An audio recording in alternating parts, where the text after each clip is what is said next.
Good morning, student.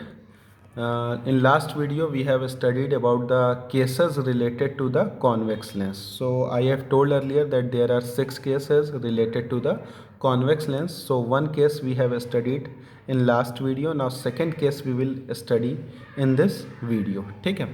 So that is very important for your examination point of view. One question definitely asked, one long question definitely asked in the board examination from this topic. ठीक है?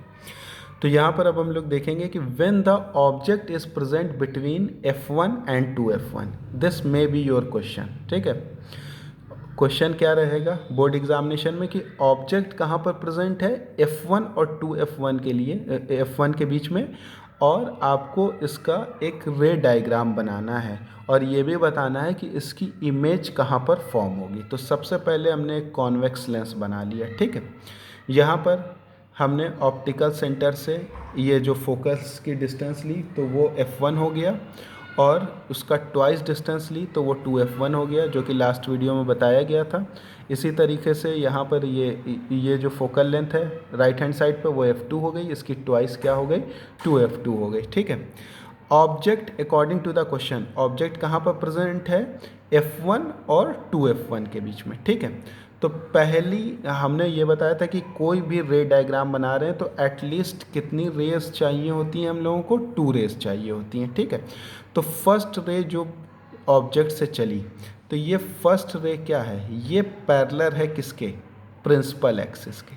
Principal axis हमने पहले ही बताया था कि line which is passing through the optical centre of the lens. ये point क्या है, ये लेंस का ऑप्टिकल सेंटर है. ठीक है, ये मिडिल पॉइंट क्या है, लेंस का ऑप्टिकल सेंटर है.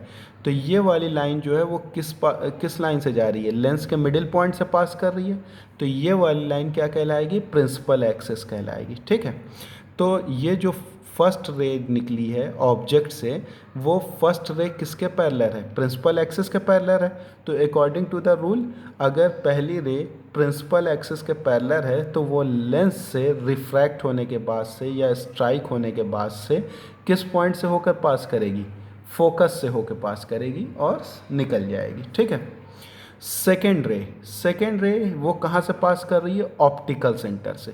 तो ऑप्टिकल सेंटर की हमने प्रॉपर्टी पहले ही बता दी थी कि कोई भी रे अगर ऑप्टिकल सेंटर से पास कर रही है तो वो डेविएट नहीं होगी और वो स्ट्रेट निकल जाएगी. तो ये रे क्या है, स्ट्रेट निकल गई.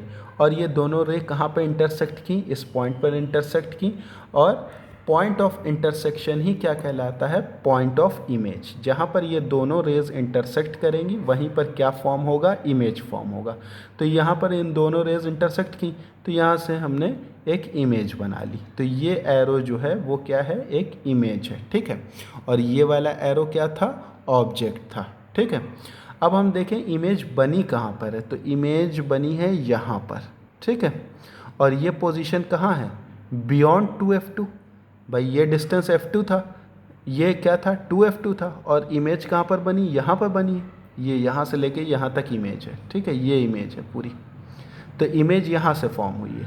तो ये क्या है, बियॉन्ड 2F2. कहाँ पर इमेज फॉर्म हुई, बियॉन्ड 2F2 पे. तो अगर क्वेश्चन पूछा जाए कि ऑब्जेक्ट जब है F1 और 2F1 के बीच में है तो इमेज कहाँ पर फॉर्म होगी, तो इमेज फॉर्म होगी बियॉन्ड 2F2 पे. ठीक है, सेकेंड इंपॉर्टेंट क्वेश्चन जो कि इसी में पूछा जाएगा कि right the property of image. यानी कि हमको ये तो पता चल गया कि इस केस में इमेज जो है वो कहाँ बनेगी, बियॉन्ड 2F2 पे बनेगी, बट कैसी इमेज बनेगी ये हमको एक्सप्लेन करना है.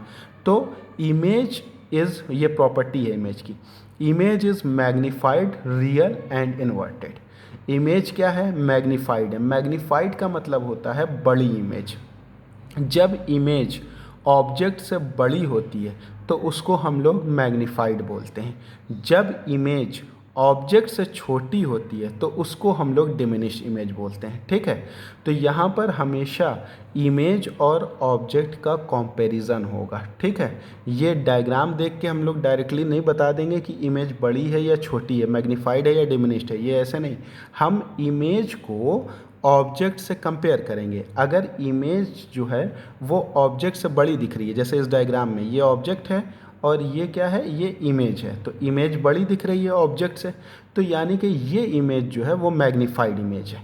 सेकेंड थिंग, इमेज क्या है, रियल है। क्यों रियल है, हमने पहले ही बताया था कि ये दो रे जो यहाँ पे आ रही हैं, यही दोनों रेज जो हैं यहाँ पे इंटरसेक्ट कर रही हैं। मीन्स कोई भी एडिशनल वर्क या इसको कहीं पे भी पीछे एक्सटेंड नहीं किया गया। ये दोनों रे आई, स्ट्राइक की और दोनों यहाँ पर इंटरसेक्ट कर गई, मिल गई आपस में। तो ये इस तरीके की जो इमेज बनेगी वो रियल इमेज बनेगी, ठीक है। और थर्ड थिंग क्या है कि इमेज इन्वर्टेड है। ये भी हमने पहले लास्ट वीडियो में बताया है कि ये हमारी प्रिंसिपल एक्सिस है, ठीक है।